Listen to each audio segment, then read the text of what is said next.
What's also Truth Team? It's your girl Mickey Truth, SC's #1 urban blogger and the queen of paperwork. Y'all know for the past couple days, outside of Young Thug talking about everybody and everything on these jail calls, YNW Bortlen has been the center of attention. A lot of people saying, "Oh, he's snitching." Melly Cook, nah, he's not snitching. Da da da da da da da. Okay, and y'all know I already did my reaction to his actual plea.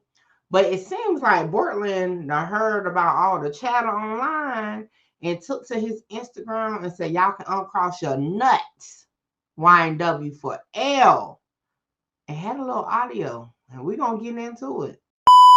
We have Mickey Truth. Who is this? You got Mickey Truth kicked out. Shout out Mickey. Let's get one thing clear. This your girl, Mickey Truth.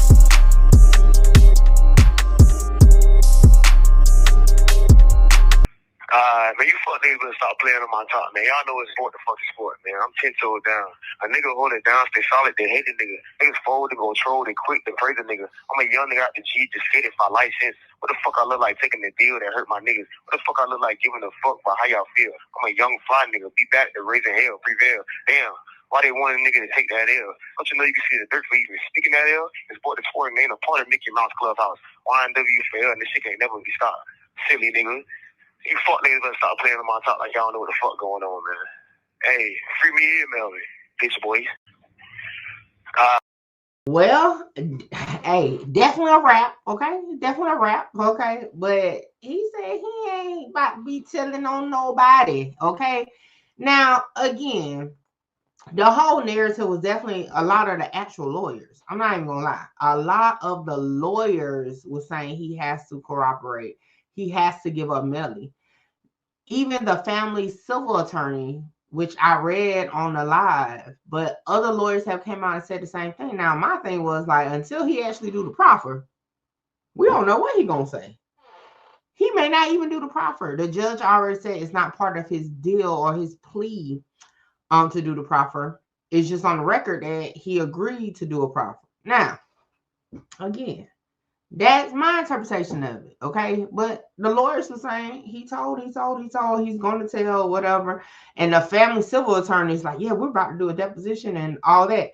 Now, mind you, he ain't telling himself, okay?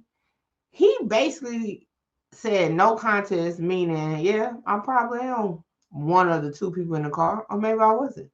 But hey, just give me what you're gonna give me. I'm gonna go about my day.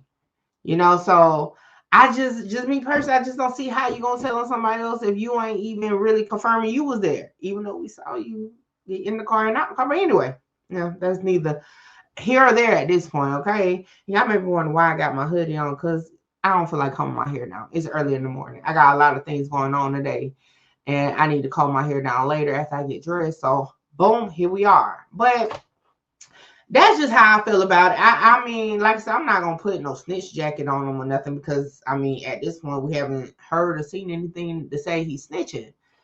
But until he actually do the proffer, it's really like we're just talking at this point, because we don't know if he's ever gonna do it, and if he does do it, what will he say? And according to him, at this point, he ain't telling on nobody. Now, I don't like the fact of saying telling on your dudes, because you're kind of implying that your dude did it. I'm just gonna be honest, okay, Bortland. It's like you're implying that somebody that's your homie did it by saying you're not going to tell on your homie. I'm just saying, hey, that's just how I look at it. Whatever. But yeah, y'all know the snitching stuff is just so draining, okay? Because like, soon as somebody say a plea, snitching. Soon as somebody say this, now I ain't gonna tell you no lie. Hearing that proffer was crazy, but like I said, once we watched the whole hearing, it made more sense. But hey, we'll see how it plays out. Hey, that's really just my 1-2 about it. Like, until he snitch, I mean, we can't say he snitch, okay? All right, y'all. I forgot to add this to the video, so let me add this, okay? Shout out to Bryson Bloom Paul. Y'all already know that's my guy when it comes to staying up to date, especially with the Melly case. Y'all know I follow him for the Melly case in particular. He posted the case deposition memorandum for Bortland, and we're gonna go over that a little bit. I can't make it no bigger. Okay, so let's read this. Hey, the defendant in the above style cases courtly hearing resolved his cases on September 9, 2025 by pleading to 2 counts of accessory after the fact to a capital homicide. In the 2019 case, and 2 counts, 1 of tampering with the witness and 1 of unlawful use of a two-way communication device in the 2023 case. He was sentenced to the bottom of the guidelines, which was 10 years in the Florida State Prison, followed by 6 years of probation. The evidence in the 2019 homicide case would show that the defendant was present in the vehicle at the time of the shootings, but was insufficient to prove beyond a reasonable doubt that he participated in a way that would make him a principal to the homicide committed by co-defendant Jamel Demons, versus participating after the fact and helping to conceal the crime. Therefore, the state agreed to allow the defendant to plead to the 2 counts of accessory after the fact to the murders of Anthony Thomas and Christopher Williams. So we're going to stop there real quick, because y'all may be like, see, they said right there. Well, y'all know from day one, the state case has always been that Melly did it, okay? Remember when the victim's aunt contacted Moretti and like, yo, Melly did it, Melly became the prime suspect from that point forward. So again, this is from the stance of the state attorney. Y'all see at the top, it's from the state attorney's office. So of course they're going to say that that's who did it. That's the whole narrative, you guys. Okay, so like that's nothing on Bortland. That's their perspective of it, right?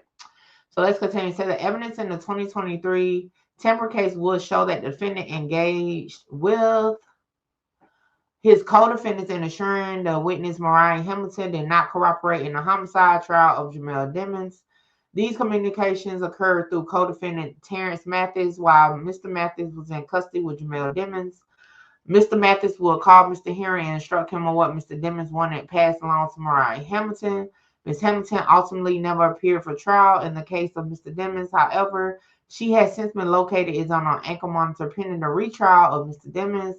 In exchange for his plea to these charges, the state agreed to allow him to plead to the actual tampering and not the conspiracy to commit the tampering. Which makes sense, because if he's being contacted, to pass a message, I get it. So now it's since the inception of both cases, the state has always intended to try all co-defendants together. After the initial speedy trial of Mr. Demons, the state still intended to try both co-defendants together, and no motion to sever was ever filed by either Mr. Demons or Mr. Henry. It has been the state's position, as well as that of Mr. Henry's counsel, that Mr. Henry's case should be stayed pending the appeal of Mr. Demons. However, the court ordered that the case of Mr. Henry was not stayed, therefore de facto severing the co-defendants. But I will say that they said they were supposed to be tried together, but until this go round, the first go round they wasn't supposed to be tried together. They were separate. So then it says, Courtland Henry has no prior criminal history. Given the above evidence and issues, it was decided that the best course of action would be to resolve the cases to the bottom of the guidelines, followed by probationary sentence, and provide a proffer as to what his testimony would be if called upon. There we go. So provide a proffer as to what his testimony would be if called upon. So that again leaves the window open, because again, they want to see what he's going to say. Because if he get up there and say Tom, Dick, and Harry did it in his proffer, they may still think he lying. But if that's what he proffer, they're not going to call him as a witness. Now, the defense may want to call him as a witness, but I doubt they would, because it will open too many doors, right? So I think for the defense, they're not going to want to use the proffer unless he just flat out says point blank period somebody else did it, or whatever. But the state just want to see if he has anything of substance that's going to help them in the Melly case. And again, he hasn't done it yet. He may not do it. And according to, as y'all heard earlier in the video, he may not do it at all. Or he may spin them, whichever which way. So again, I think this gives clarity on exactly why they want to talk to him, right?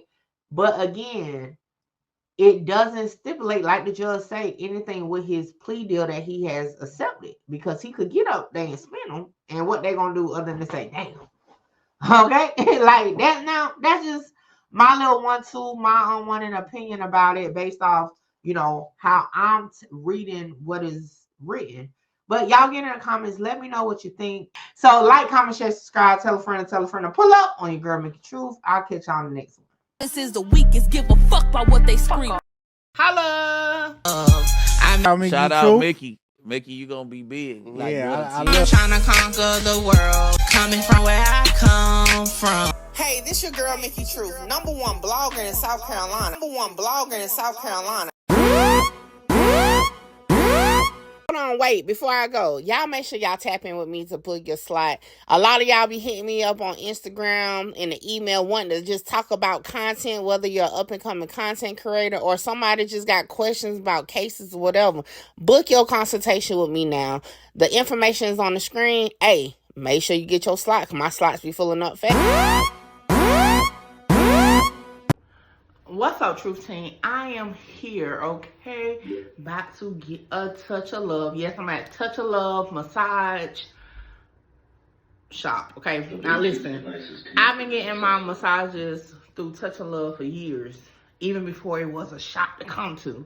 But let me show you around, and then I got to get ready because I'm feeling a little tense. And let me tell you, if you work in like call centers, streamers, YouTubers, sitting at that desk all the time, you definitely need to be tapping in and get your massage. So let's take a tour. So it was located in a nice multi business building. The suite was set up real comfortably. It was like to the back, and the candles was burning. The aromatherapy was definitely there. Okay, so I had to get undressed, and I'm like, yo, I gotta get all the way undressed. But anyway, like I said, being getting massages, Nakia is awesome at what she does, and let me tell y'all, them hands are blessed, okay? I got the full body massage, including, okay, the hot stones. And when I say that hour went so fast, I even went to sleep. And I always go to sleep during massage for some reason. But yeah, definitely needed that because y'all know I had a night ahead of me, okay? Guys, I'm Nakia. I am the owner-operator of Touch of Love Massage Services. I always start with people. I start with the information of what massage is. So massage is the manipulation of muscles. Exercise is the manipulation of muscles. The only difference is we are manually using our hands to do those activities. So a lot of people look at massage as a luxury when really it's a health necessity.